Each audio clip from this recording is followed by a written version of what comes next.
You? Solve a calculus problem? What's next, mopping the moon? The laughter came instantly. Cruel, cheap, contagious. The kind that bounces off tiled walls and dies. Slowly, room 308 buzzed with fluorescent lights and restless students. Graphs covered the whiteboard. A half-solved derivative sat untouched at the front, still smudged from an earlier eraser swipe. In the corner, near the supply sink, stood Mr. Griggs the janitor, middle-aged, uniform crisp but faded. Gloves? Still on. He was just changing the trash bags. A few students turned their heads. Phones stayed low but recording. One girl snorted behind her hoodie. The boy closest to the board leaned back, whispering, "She's really doing this?" Mr. Griggs didn't move, didn't blink. Not even when the class turned toward him like a pack sniffing for entertainment. His hands rested on the cart, calm, unreadable. The stillness of someone who'd seen this play out before, but never quite like this. Miss Langley, the teacher, smirked. Her lipstick was too bright for a morning class. Her tone too chipper to be friendly. "Come on then," she said, gesturing to the board with a marker. "Show the class how it's done, Newton." The class oothed like it was halftime at a talent show. He walked forward slowly. No rush. His steps were even, his boots quietly clicking against the linoleum. The air thinned. The ones laughing now held their breath. Even the clock above the board seemed to slow.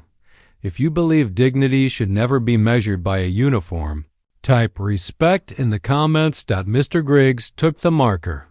Gloved hand steady. He stared at the equation for a moment, then calmly uncapped the pen.dx/dt.chainrule.limits.steps.methodical. Logical, clean, one by one. The numbers began to dance across the board lines of logic, folding together into a solution so smooth it looked like a professor had done it. Not a janitor. He capped the marker. Silence. Dead. Heavy silence. Ms. Langley's smile cracked, then vanished entirely.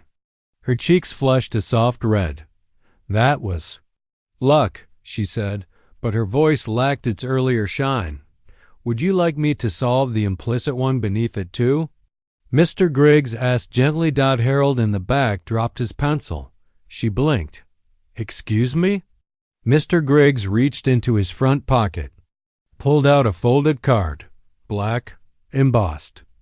Faint lettering caught the light. Dr. Elijah Griggs, Ph.D. Applied Mathematics, MET Adjunct Faculty. The class gasped. One girl actually whispered, "Oh my God. I'm volunteering here this semester." "Research on education bias," he said. "They told me to blend in." Ms. Langley took a step back. "But you're not. Why were you?" He looked at her, calm, cold. "Because watching how people treat those they think are beneath them tells you everything about a system," he said, "and sometimes about the person standing in front of the whiteboard." He walked past her. Didn't shove, didn't rush. Just walked out the door. Left her standing there, marker still in hand. Face pale, class frozen. I guess he mopped the floor with her. Someone muttered. No one laughed. 3 hours later, Elijah Griggs was still trending. Not on Twitter. Not yet. But in whispered lunchroom rumors, shared screenshots, and TikToks with titles like "Janitor solves calculus like a boss." "Our teacher just got roasted by the janitor." Phones passed under cafeteria tables like secret relics. Someone even dug up an old lecture video, grainy but unmistakable. Dr. Elijah Griggs, guest speaker at Stanford. Solving nonlinear systems with nothing but a chalkboard and dry wit. By the third period, most of the juniors knew. By fourth, half the teachers did too, but not everyone was clapping. Ms. Langley sat in the faculty lounge, stirring her coffee with one hand, flipping through the school codebook with the other. Her lipstick was gone. Her pride? Cracked. Shouldn't have even been in the classroom, she muttered across the table. Mr. Huxley from physics raised an eyebrow. It was your idea to taunt him, if I heard correctly. That's not the point, she snapped. He lied, misrepresented himself. He showed he knew calculus better than anyone in this building. He made me look foolish. The word dropped like a weight. That was it. Not rules. Not protocol. Ego. Meanwhile, in a corner booth near the vending machines, two students huddled over a laptop. Listen to this, Ava said, turning the volume up. Dr. Griggs, voice calm and deliberate in the video. People don't drop out of academia because they're not smart enough. Sometimes it's because the system only likes a certain kind of smart. Mic drop. Miles whistled. Why isn't he teaching here? Ava scrolled. He used to, 10 years ago. Assistant professor at Westbridge. You got denied tenure. Papers published. In 3 countries. Then, nothing. Until today, Miles murmured. Across campus, the principal, Mr. Wendell, paced in his office. He'd seen the footage, heard the murmurs. And now, staring down the hallway, camera footage. Griggs, moving. Methodically with that damn trash cart, he was thinking about the board meeting that afternoon. Thinking about Langley's call to HR. Thinking about how this was going to look. A teacher mocked a janitor. The janitor solved the math. And the janitor used to be a published mathematician. He picked up the phone. Elijah, he said when the line clicked. We need to talk. Elijah sat outside on the south bench, watching the wind toy with fallen leaves. His uniform still had a faint smudge of bleach near the sleeve cuff. He'd kept it on. Not because he had to, but because sometimes you needed to remind people that a title doesn't make a man. Wendell arrived moments later. You made quite the impression, he said, hands in his blazer pockets. I wasn't trying to. Langley says you ambushed her. Elijah gave a small smile. She invited me up, mocked me. I just ... Finish the equation. Wendell looked down. You didn't tell us you were Dr. Griggs. You didn't ask. You've got students idolizing you, faculty confused, and one very irate math teacher filing a report. I'm not here to embarrass anyone. Wendell hesitated. Then why are you here? Elijah's eyes narrowed slightly. Because I want to understand how bias shows itself before anyone says a word, before they know who's in the room. A long silence. 10 years ago I fought to keep my job, Elijah said softly. I published. I taught. I mentored. Still wasn't enough. And I watched men with half my work ethic but lighter skin walk right into promotions. You think we're the same? I think this place wears a friendlier mask. But masks crack. All it takes is one joke in the wrong room. Wendell shifted. You're not wrong. But you've stirred the pot. I didn't stir it. I just let people see what was already inside. As Wendell walked away, Elijah stayed seated. Around him. Students passed by, some nodding quietly, some still whispering. But one boy stopped. Sir? He asked nervously. Can I show you something I'm working on? Elijah turned. Of course. The boy opened a battered notebook filled with complex functions. Handwritten. Sloppy but brilliant. Elijah smiled. The spark had started and it was spreading. Did you hear what happened in Langley's class? By 9 a.m. the next day, the incident wasn't just a moment. It was a movement. Students whispered about it in the library line. They acted it out near the lockers. They debated it in whispers and in loud cafeteria debates. Some laughed. Some winced. Some wondered what else they didn't know about the people who swept their floors and cleaned their whiteboards. A student had printed a meme Ms. Langley photoshopped onto a chessboard as a toppled queen. Below it, check mop. It spread like wildfire. But so did something quieter, something deeper. Outside room 308, where it all happened, a freshman named Layla slipped a folded note into Elijah's cart. It wasn't fan mail. It was calculus. Handwritten. Question circled in pink ink. A shy request. Could you help me? I don't get this. He found it at lunch. And by the end of the day, 3 more had followed. In the faculty hallway, tensions thickened. You could feel it in how certain teachers muttered as Elijah walked by. Others avoided eye contact. And just a few nodded, lips twitching with suppressed grins. In the staff lounge, Ms. Langley was still fuming. I don't care how many degrees he has, she spat. He's a janitor, not a teacher.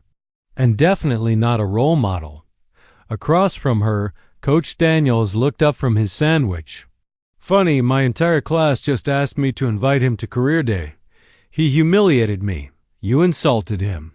He manipulated that moment to make me look stupid. Coach raised a brow. Didn't need much help, did you? Langley stood abruptly, muttering something about HR and breach of protocol.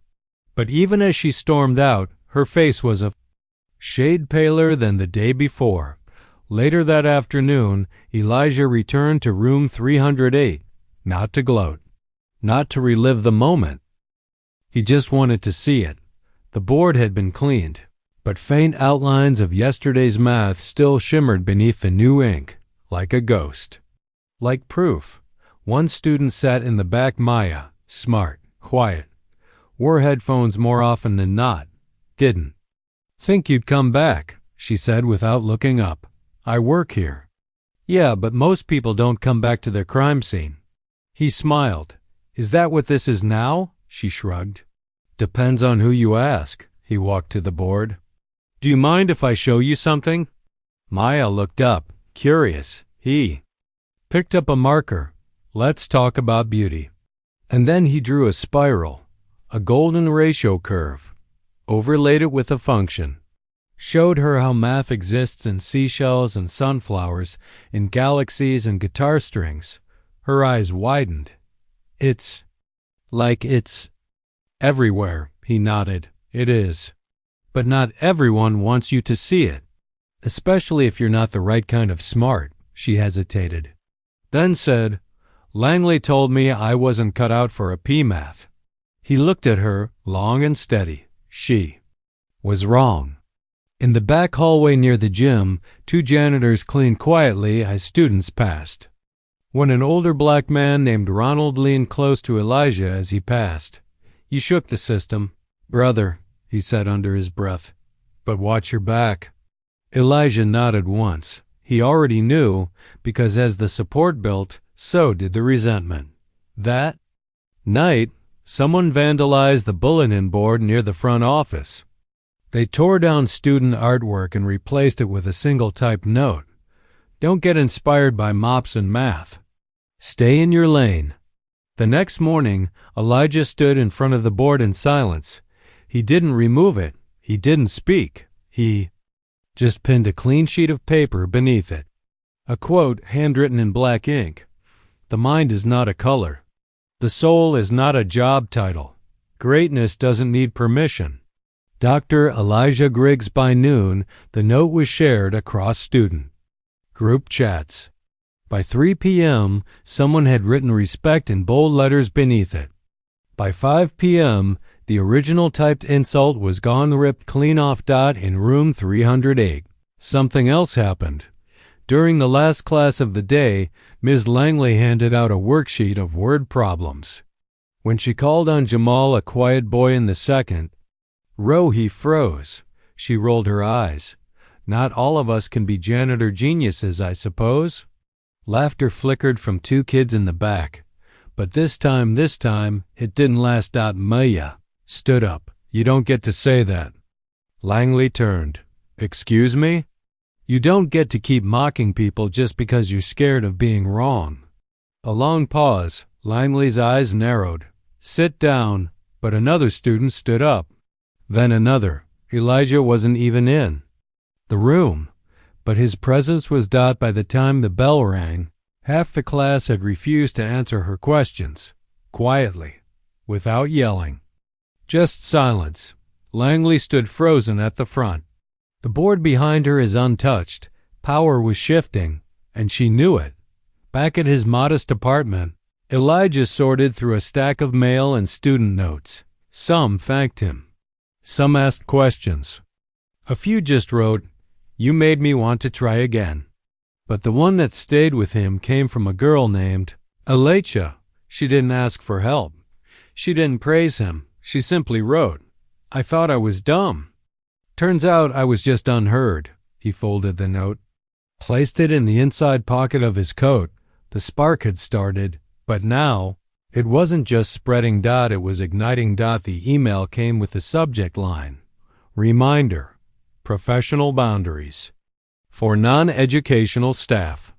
It was written in cheerful HR speak, smiling between the lines while slipping in the knife. It said things like, "Maintain role clarity and avoid unapproved student interactions."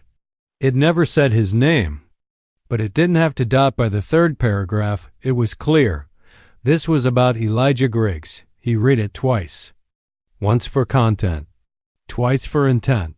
Then he folded the screen down and got back to cleaning. At lunch, Ms. Langley sat beside the assistant principal, smiling sweetly. "I'm just concerned," she said, her voice low but theatrical. "We can't just let anyone start in students in hallways.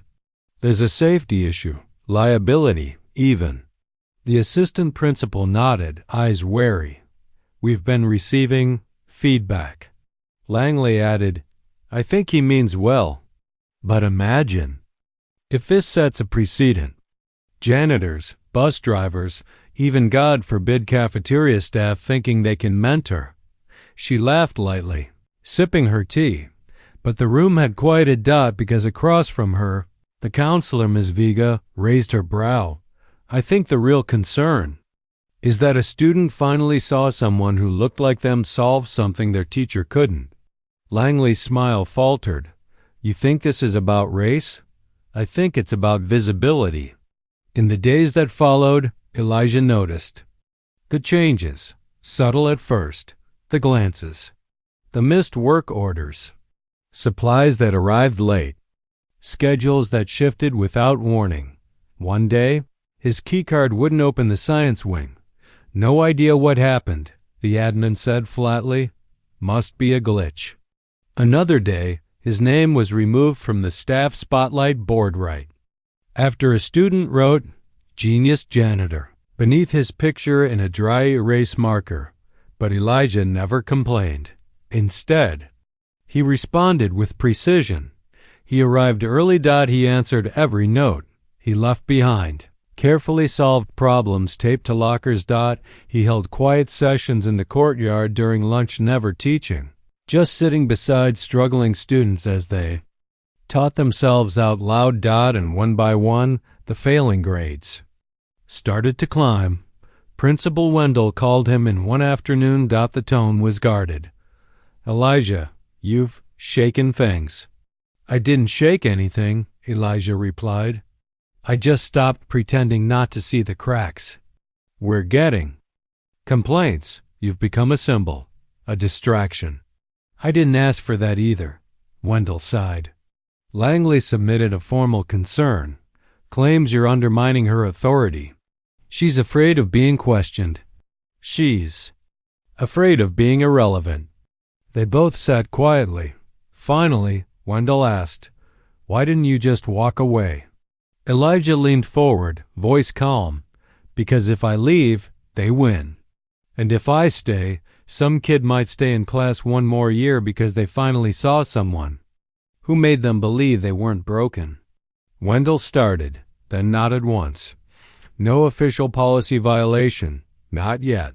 Just be careful."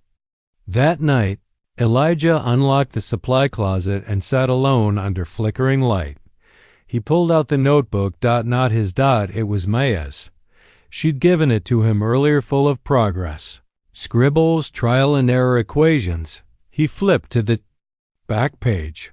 She had written, "They told me to pick something easier. I picked harder instead. Because you made hard feelings possible." His hand lingered on the page. For a moment, he allowed himself the silence. Not victory, not vindication, just silence. The next day, the school announced a reinforcement of staff protocols. A banner at the entrance read, "Let teachers teach, let others support." Langley smirked as she passed it. Elijah paused when he saw it. Then I walked by without a word, because in room 308, Maya sat at her desk, notebook open, waiting, and 3 others had joined her.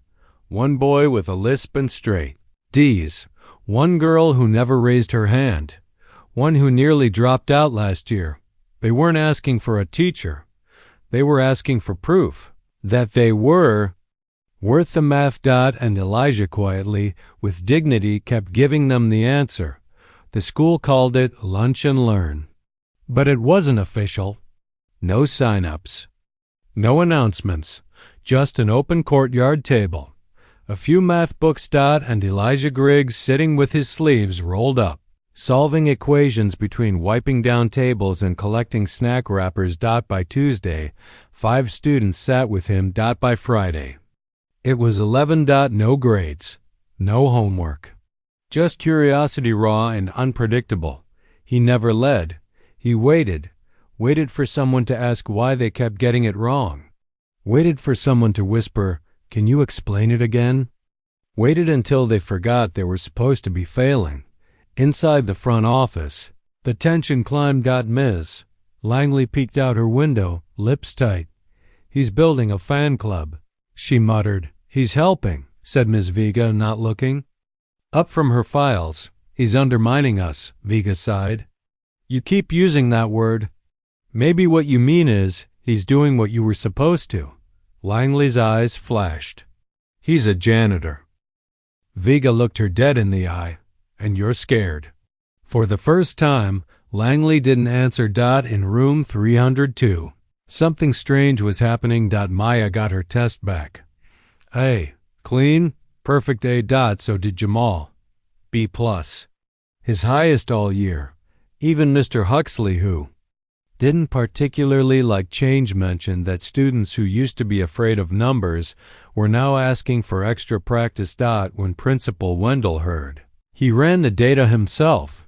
3 failing students had improved their grades by 2 letters. 2 had reversed their truancy records. 1, Alicia, had stopped sitting alone during lunch. She now showed up early, notebook in hand. There were no protests. No speeches. Just results. One morning, Elijah entered the gymnasium early. It was empty except for rows of folded chairs and a single whiteboard left over from the STEM Expo last week. He stood in front of it, dry erase marker in hand. And without thinking, he started to draw. First a curve, then a question. Then another. Before long, the board was full of linked concepts, geometry to physics to music theory to engineering principles. A janitor drawing. Blueprints in math. That's when Coach Daniels walked in. He stared at the board. "You ever think of teaching full-time again?" he asked. "I used to," Elijah said. "But tenure doesn't like people who make the system uncomfortable." Coach nodded. "Well, maybe this school needs to get uncomfortable." He snapped a picture. By the next day, the photo was on the Fado Wizamna PTA's community board. Caption: "This is what education should look like." One symbolic act came quietly. The janitorial team, 7 members. Strong walked in that morning with matching pins. Simple. Black. Gold lettering. Dr. Griggs changed the equation. They didn't say much, but they didn't have to. Back in room 308, Maya raised her hand during Langley's lesson. It was the first time in months. "I think the solution's wrong," she said carefully. "The derivative of EX isn't X asterisk EX, it's just EX." Langley paused. Then narrowed her eyes. "Are you correcting me?" Maya didn't back down. "I'm just doing what you said. Thinking for myself." Langley flushed, but said nothing. The class stirred. One student clapped. Quietly. Another. It spread not applause, but awareness. Elijah wasn't in the room, but he was in there thinking. That evening, Principal Wendell stood outside watching. As Elijah wheeled his cart toward the doors, "You're not going to stop, are you?" he asked. Elijah paused. Double quotes, "No, because this isn't about me. It's about what they've been told they can't be. You're building something that can't be measured in test scores." Elijah looked up. "Exactly." Wendell nodded slowly. Then asked, "What if we made it official?" Elijah raised an eyebrow. "Not yet," Wendell added, "but soon." "Just keep going," Elijah smiled. Wasn't planning to stop. The PTA meeting was supposed to be routine. Budget reports, cafeteria menu changes, maybe a new mural for the science hallway. Instead, it turned into a courtroom. Folding chairs packed tight, teachers along the walls, parents fanning themselves with the day's agenda. And in the third row, Elijah sat quietly, hands folded, badge still clipped to his work uniform. He hadn't come to speak, but they were going to make him. Ms. Langley stood, papers in hand, perfect posture, lipstick back to fire engine red.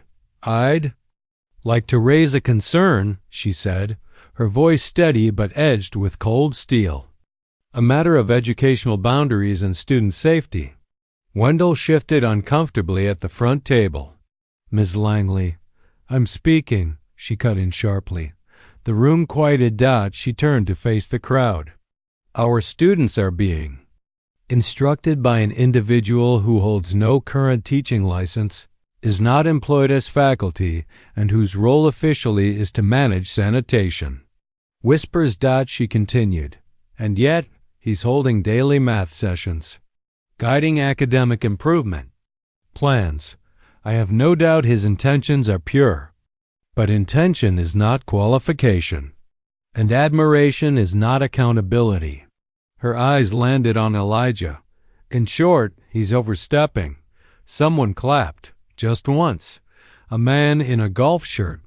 Another woman nodded stiffly beside him. Then the silence grew awkward. Ms.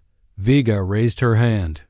"I think what Ms. Langley means is, she's afraid of what it looks like when someone outside the system proves more effective than those within it." Langley flushed. "Excuse me?" A parent stood. Black woman. Elegant, calm. "My daughter failed algebra last year," she said. "Now she's solving problems I never could. And she smiles when she studies. That didn't come from her teacher. It came from him." She pointed to Elijah. "I don't care what job title he has. He made her believe in herself." Applause? Scattered at first, then louder. Langley stiffened. "We can't just let anyone become a role model." Elijah stood. Slowly. Every head turned. His voice was calm, low, carved from granite. "You're right," he said. "We shouldn't let just anyone become a role model. But I didn't apply for that role. The students gave it to me." He walked forward a step. "I didn't ask to be followed. I didn't hand out flyers or beg for attention. I picked up a marker.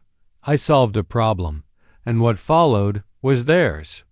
Not mine." The room stilled. "You can strip a badge.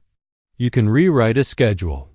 But you can't control what lights a student's mind on fire." Langley interrupted, voice cracking. "You're not trained." He nodded. "Not recently, but I did train. I earned a doctorate. I taught for years, and I left when the system decided that my skin made me less than my scholarship." Silence. "You didn't see me because you didn't want to." A breath. Heavy. Then he looked at the crowd. "I've cleaned your floors, emptied your trash, changed light bulbs in your classrooms, and I've done it with pride." He turned back to Langley. "But I will never apologize for being more than what you expect." Langley didn't respond, couldn't. Wendell cleared his throat. "I move and we close the floor." Another teacher stood. Then a second. Then a parent. One by one. Not clapping. Just standing. With Elijah. Langley. Sat down. Her hand shook. And for the first time, she said nothing. After the meeting, Maya found Elijah by the parking lot. You okay? He smiled faintly. More than okay. They tried to embarrass you. They failed. I think they finally saw you. He looked down at her. No. He said, they finally saw themselves. And that was the part they weren't ready for. She nodded slowly. What now? Elijah glanced up at the sky. The same sky he'd stared at when he was denied tenure. When he first mopped the school's hallway. When he stayed silent, choosing patience over pride. Now? He smiled. Now we teach. The email subject line read, Urgent, district-wide recognition nominees needed. Principal Wendell scrolled past it until he saw the attachment, a spreadsheet, a table of names, and at the bottom, handwritten in a teacher's messy scrawl, Griggs Elijah, math mentor, unofficial but unmatched. He paused, then opened another window. Test data. From September to now, Maya, 47% gives 91% Jamal, 38% gives 83% Alicia, 52% gives 94%, 5 more students similar climbs. All with one thing in common. They sat at Elijah's table. Wendell didn't hesitate. He submitted the nomination. By Thursday, the email hit every inbox in the county. Unlicensed volunteer sparks academic turnaround at Jefferson High. It wasn't official. Not yet, but it was a story, and stories. Spread. Elijah was walking out of the science wing when a student nearly tackled him. You're on the news site, he shouted. They put you on the homepage. Elijah blinked. I am? Yeah, like your face, holding a whiteboard marker. Like a wand or something. Another student joined in. Can you sign my graphing calculator? A laugh bubbled from Elijah's chest before he could stop it. He wasn't used to being seen, not like this. Not as a gimmick, but as a force, in the staff lounge. Langley scrolled through the article 3 times. The headline mocked her. Janitor turned math mentor shocks school with silent revolution. Underneath, students report his lessons gave them confidence no teacher ever did. He's being considered for a district advisory role. She slammed the laptop shut. Across from her, Ms. Vega didn't even hide her grin. Coffee? Langley didn't answer, because no amount of caffeine could fix what was already broken. That afternoon, a news van parked outside the school. The reporter looked polished, friendly. But I was stunned. This is the man? She whispered to Wendell. Wendell nodded. He doesn't fit the story you expected, does he? No, she admitted. He's more. Elijah refused to do a live interview. Instead, he offered one quote. You don't need a podium to teach. Just someone willing to listen. By sunset, it was trending. That night, Maya texted Elijah a photo of her midterm. AHE replied simply, You earned it. She texted again. They invited me to join the math honors group. I didn't even know it existed. They didn't either, he wrote back. Until you reminded them. The next morning, a letter arrived. Cream envelope. Blue seal. Official. Elijah opened it in the janitor's closet, surrounded by mop buckets and stacked paper towels. He read it twice, then again. Invitation to join. County Math CONC. All they wanted. Him to lead workshops. Teach teachers. He chuckled under his breath. The irony wasn't lost on him. Years ago, they shut the door. Now, they wanted him at the front of the room. Later, as he pushed his cart past room 308, he paused. Inside, Langley stood at the board, mid-lecture. She glanced out the window. There. Eyes met for a flicker of a second. She looked away first. And for the first time ever, he didn't feel the weight of that room. Just the freedom of walking past it. That evening, the principal gathered the staff for a brief announcement. Wendell stood at the front of the library, voice calm. I wanted to recognize someone who has changed our school not by demanding it, but by quietly earning it. He gestured toward Elijah. Double quotes. Dr. Griggs has agreed to begin leading a school-wide math mentorship program. Official, supported, celebrated. Applause. Full. UNFO. Or CED. Even from a few who once looked the other way. Elijah stepped forward only slightly. No speech. Just a nod. He didn't need the microphone. The results had spoken for him.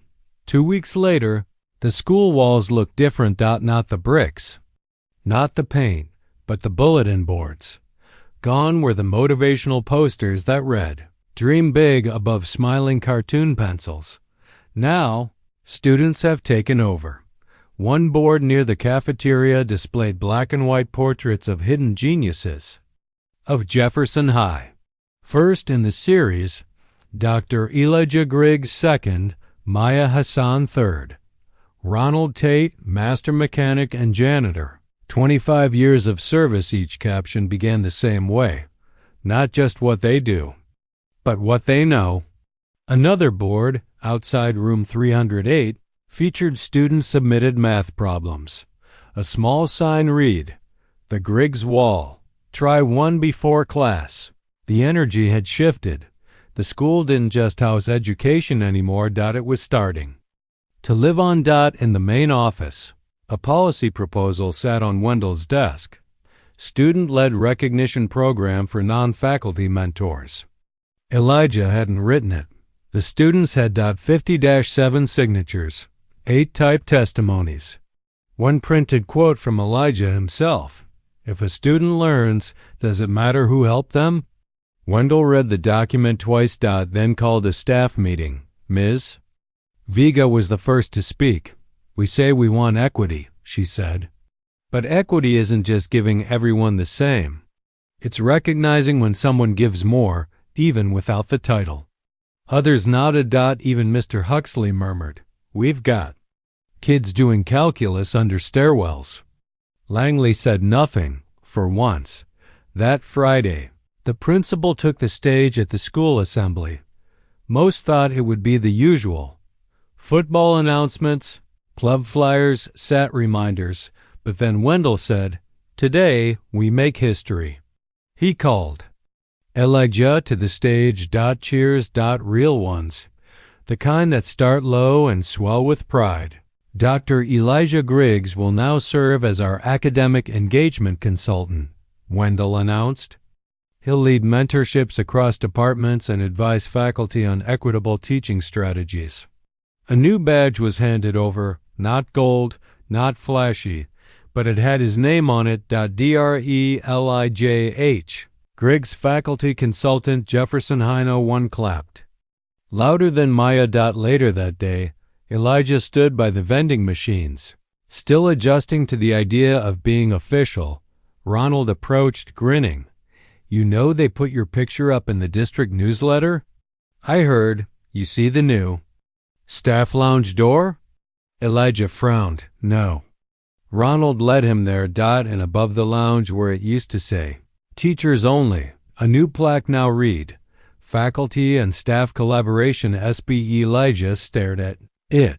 3 janitors passed by behind him, one nodding without words. Another just touched his chest and said, "Thanks for kicking the damn door open." Elijah smiled. Didn't kick it. Just kept knocking. Meanwhile, the PTA was flooded with requests. Students wanted mentorship clubs. Parents asked for career days that included everyone, not just doctors and lawyers, and one junior submitted a grant application titled "Learning Without Labels." Reimagining Who We Call Teacher. The district approved it. $5,000. First project. Mobile whiteboards for hallway learning stations. Designed by students. Supervised by Griggs. But even with momentum on his side, Elijah stayed. Elijah. No fanfare. No strut. He still pushed the supply cart when needed, Still wiped chalk dust off. Forgotten boards. Still sat in silence with students who just needed 5 extra minutes to understand. One afternoon, Maya caught up with him in the courtyard. There. Talking about naming a study room after you, she said, teasing. He groaned. Please, no, she grinned. Too late. Griggs Hall has a nice ring to it. He shook his head. I just wanted to help one kid. You did, she glanced around. Then another. Then a school. Then a system. He looked at her. I didn't change the system. She smirked. No, you reminded it of its purpose. It came on a Monday. An email. No sender name. No signature. Just an accusation. Dr. Griggs has been mentoring students without parental consent and is creating an unsafe environment by operating outside his formal job description. Attached was a blurry photo. Elijah kneeling beside Maya at the courtyard table, mid-discussion. Over a calculus graph, the caption read, Unlicensed instruction. Unchecked authority. Dangerous precedent. By noon, the email had circulated to the district office. By 3 p.m., a reporter from a local tabloid site called the front desk. By 5 o'clock, it was trending on a toxic Reddit thread. From mop to manipulator? Why is a janitor running a school? And just like that, everything he'd built felt fragile again. That night, Elijah sat alone in the janitor's closet. Lights off. Badge still on. Hands trembling around a cold cup of coffee. He had seen it before. The pendulum swings. The system doesn't scream when it fears change, it whispers. It smears. It spins. You didn't cry. He just got quiet. So quiet, it hurt. Principal. Wendell called him in the next morning. District wants a review, he said, not meeting Elijah's eyes. They're not pulling you, yet, but they want everything paused. Paused, Elijah repeated. Flat, no sessions. No mentoring. No contact with students until the inquiry closes. How long? Wendell sighed. They didn't say. Elijah stood up. Then I guess I'm back to changing trash bags. Wendell's voice cracked. I'm sorry, Elijah. I'm not, he said. I knew this was coming. I just didn't think it'd be this quiet. By noon, the courtyard table sat empty. No Maya. No Jamal. No laughter. No scribbled equations. The school felt colder, more like what it had been. Less like what it had become. That evening, Elijah walked out of the building with his cart, just like he did his first week on the job. No cameras, no applause. Just him. And the night air. He almost didn't see the envelope taped to his locker. Folded. No name. Just a post-it on top. Read this before you quit. He opened it. Inside, 17 handwritten letters. Each from a student. 1 line each. I passed a test because of you. I stopped skipping school. You made me feel smart. You didn't laugh when I cried. You showed me someone could look like me and still know everything. You didn't quit on me. So don't quit on you. At the bottom was Maya's short, quiet, final. They can't cancel proof. He folded the note. Hold it. Let it anchor him. And then, he smiled. It was small, but it was real. The next morning, Elijah reported for duty. No table. No sessions. Just floor duty. But when he reached the science wing, he found something unexpected. A hallway wall had been decorated overnight. Equations, diagrams, photos, and in the center, bold letters. In this hallway, knowledge has nitrogen monoxide title. Below it, a line of student names, every kid he'd helped. Some he didn't even remember by name. Above it, someone had stuck his badge with tape. Elijah didn't say a word. He just kept walking. But this time, when he passed the classroom windows, the students stood. One by one. Inside room 308, room 202, room 311. No cheers. Just standing. No protest signs. Just quiet recognition. The kind of protest only a school could understand. The kind that says, "You didn't teach us to solve problems, just to run from one." Wendell met him at the end of the hallway. "They saw the wall," he said. "Let them." Wendell looked away, his voice low. "They're pulling the review." Elijah blinked. "What?" The district saw the letters, the data, and, he smiled faintly, the hallway. Elijah exhaled. "They're giving you your full title back, no restrictions."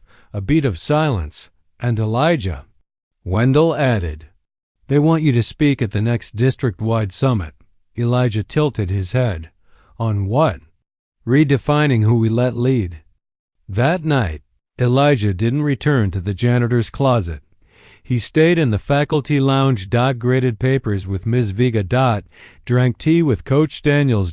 And when Langley walked in, eyes uncertain, he nodded. Not because he'd forgotten, but because he'd outgrown the need to win. The banner outside Jefferson High read, "Today we honor those who taught without permission and transformed us anyway." A crisp spring breeze fluttered the edges. Parents parked along the curb. Students gathered in clusters. Teachers held clipboards. Even custodians had name badges, now formal ones, with titles. With respect. At the far end of the lawn, a podium waited. And behind it, a brand new plaque, veiled in velvet. Maya stood near the microphone. Dress shirt, pressed slacks, trembling hands. "I don't know if I'm supposed to speak first," she said softly into the mic. The crowd chuckled. "But if this day is about challenging what's supposed to happen, then I guess it's fitting." She looked toward Elijah in the front row. He wore his same uniform, on purpose. "Just this once," Maya continued. "We were told a janitor doesn't lead. That genius has a dress code. That if you didn't come through the front door with a title, you weren't allowed to build one." She held up her old, torn notebook. "But this man right here, he gave us permission to rewrite that." She stepped back, and with it, Principal Wendell took the stage. "Months ago, we almost lost something important. A voice that wasn't loud, but clear. A presence that didn't demand respect but earned it." He gestured to the velvet cloth. "And now we make it permanent." Two students stepped forward. They pulled the fabric down. The crowd gasped. A polished bronze plaque gleamed in the sunlight. The Elijah Griggs Math and Mentorship Center. The floor he mopped. The walls he changed. The ceilings he shattered. Established. This year purpose. For every mind that's been underestimated. Elijah stood slowly.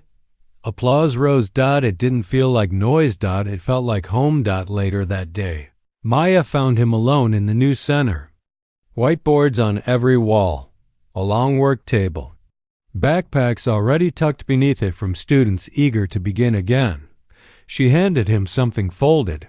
He opened it. Photo. Room 308. The moment. Langley pointing. Elijah holding the marker. A still image of everything that went wrong. Before everything started to go right. Maya had written on the bottom, "We don't carry anything in your price range. Try the outlet down the street." He chuckled. That line really kicked it all off. She nodded. "That and the way you didn't flinch." He looked at her. "You think they'll remember?" She tilted her head. "Who? The school? The district?" "No, the students. 10 years from now," Maya smiled. "They'll remember the man who cleaned a hallway and cleared a path." He folded the photo, slipped it into his pocket beside her old letter. That night, the school lights dimmed. Elijah walked the halls once more. Old habit. He passed the lounge, where a student study group worked late under soft fluorescence. He passed the Griggs wall, now expanded with stories and artwork. And when he reached room 308, he paused. Just for a moment. Inside, desk sat empty. Board wiped clean, but faint. Like a whisper from the past, ghosts still linger. DXDT equals. He smiled, then turned away. Sometimes the lesson isn't written on the board. It's walking beside the mop bucket and changing the world anyway.